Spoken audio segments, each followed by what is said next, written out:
প্রিয় দর্শক, আসসালামু আলাইকুম। সবাইকে স্বাগতম জানিয়ে শুরু করছি আমার আজকের পর্ব। আজকে আমি আপনাদের ময়দার বেসন দিয়ে সম্পূর্ণ ইউনিক একটি সকালের নাস্তার রেসিপি শেয়ার করব। কম তেল এবং সহজ উপকরণ দিয়ে তৈরি সহজ রেসিপি সবাই অনেক বেশি পছন্দ করে, তাই ডিম ছাড়াই পরোটার একটি রেসিপি শেয়ার করব। সকালের নাস্তা অথবা বাচ্চাদের টিফিনের জন্য পারফেক্ট একটি রেসিপি। তো চলুন খুব সহজে বানিয়ে ফেলি ডিম ছাড়া পরোটার রেসিপি। প্রথমে একটি মিক্সিং বলে 1 কাপ পরিমাণ ময়দা নিয়ে নিচ্ছি। আপনারা চাইলে আটা ব্যবহার করতে পারবেন। স্বাদ মতো লবণ দিয়ে দিচ্ছি, সাথে 1 চা চামচ পরিমাণ চিনি দিয়ে দিচ্ছি। 1 টেবিল চামচ পরিমাণ সয়াবিন তেল অ্যাড করে দিচ্ছি। এবার সবকিছু একসাথে খুব ভালো করে মিশিয়ে নিতে হবে। হাত দিয়ে ঘষে ঘষে তেল ময়দার সাথে খুব ভালো করে মিশিয়ে নিতে হবে, কারণ ময়ানটা যত ভালো হবে এই পরোটা তত বেশি খাস্তা এবং পারফেক্ট হবে। যখন দেখবেন হাত দিয়ে মুঠ করলে এরকম দলা পেকে যায়, তখন বুঝতে হবে ময়ানটা একেবারে পারফেক্ট হয়েছে, অর্থাৎ তেল ময়দার সাথে খুব ভালো করে মিশে গিয়েছে। এখন এর মধ্যে অল্প অল্প করে পানি অ্যাড করে মোটামুটি সফট একটি ডো তৈরি করে নিতে হবে। পানিটা কিন্তু একবারে দেওয়া যাবে না, অল্প অল্প করে দিয়ে মিশিয়ে ডোটা তৈরি করে নিতে হবে। তো আমার ডোটা মাখানো হয়ে গিয়েছে, এখন এটাকে আরও কিছুক্ষণ সময় নিয়ে মথে নিতে হবে।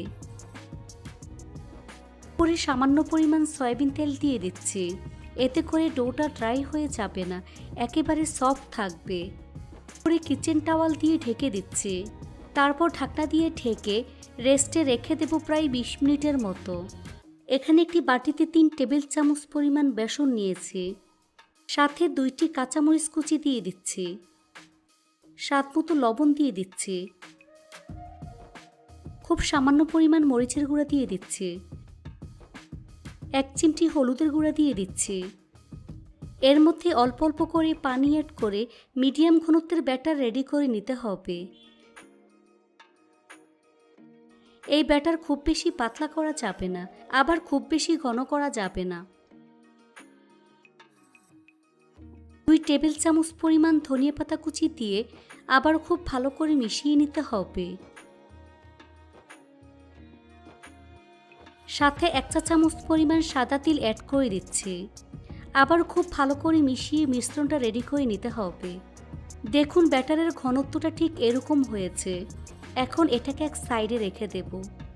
ফিরে আসলাম 20 মিনিট পর। এখন ডোটাকে আরও কিছুক্ষণ সময় নিয়ে মথে নিতে হবে। ডোটাকে বোর্ডের উপর নিয়ে লম্বা রোলের মতো করে নিচ্ছি। ছুরির সাহায্যে 5 থেকে 6টি লেচি কেটে নিচ্ছি।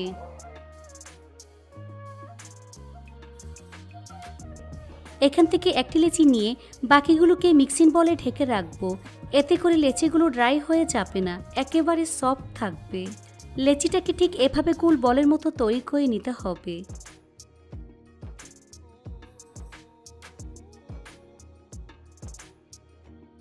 হাত দিয়ে এভাবে চেপে চ্যাপটা করে নিচ্ছি।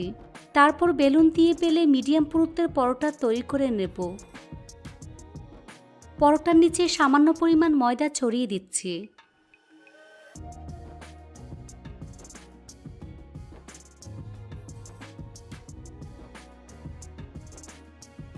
এখানে 1 কাপ পরিমাণ পেঁয়াজ এরকম করে কেটে নিয়েছি। এই পেঁয়াজ পরোটার উপর ঠিক এভাবে পাতলা করে ছড়িয়ে দিচ্ছি।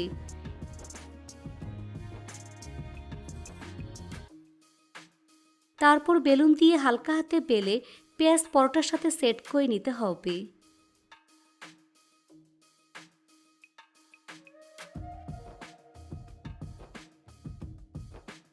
তো আমার পরোটা তৈরি হয়ে গিয়েছে। এই পরোটা উঠিয়ে সরাসরি ফ্রাই প্যানের মধ্যে দিয়ে দিচ্ছি। তার আগে চুলা একটি ফ্রাই প্যান বসিয়ে এর মধ্যে খুব সামান্য পরিমাণ সয়াবিন তেল দিয়ে তেলটাকে মিডিয়াম আঁচে গরম করে নিচ্ছি। তেল গরম হয়ে আসলে এর মধ্যে পরোটা দিয়ে দিচ্ছি। এই পর্যায়ে চুলার আঁচ মিডিয়াম টু লো হিটের মাঝামাঝি রেখে এর উপর বেসনের মিশ্রণ দিয়ে দিচ্ছি। বেসনের মিশ্রণ পরোটার উপর এভাবে ছড়িয়ে দিচ্ছি। মিশ্রণটা এমনভাবে লাগাতে হবে যাতে সম্পূর্ণ পেঁয়াজ মিশ্রণে ঢেকে থাকে।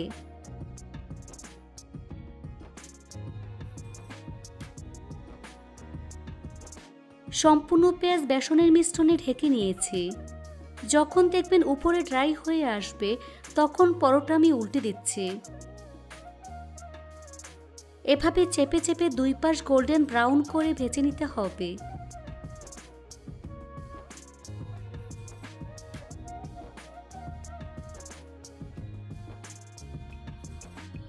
ভাজা হয়ে গিয়েছে। দেখুন পরোটার মধ্যে খুব সুন্দর কালার চলে এসেছে। এখন একটি নাস্তার প্লেটে তুলে নিচ্ছি।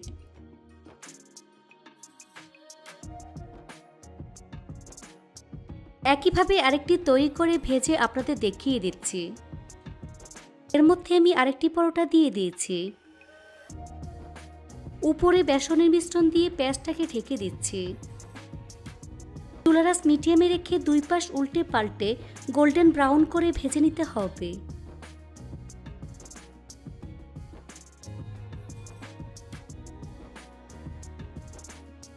ভাজা হয়ে গিয়েছে। এখন একটি প্লেটের মধ্যে তুলে নিচ্ছি। তারপর গরম গরম পরিবেশন করব।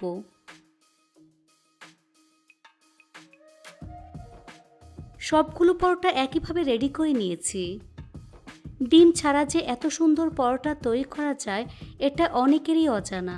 টমেটো সস, চাটনি কিংবা আচারের সাথে খেতে পারবেন।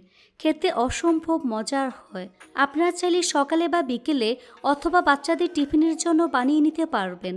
বাচ্চারা ভীষণ পছন্দ করবে। এভাবে একবার হলেও বাড়িতে তৈরি করে দেখবেন। রেসিপিটি ভালো লাগলে অবশ্যই একটি লাইক দিয়ে দিবেন।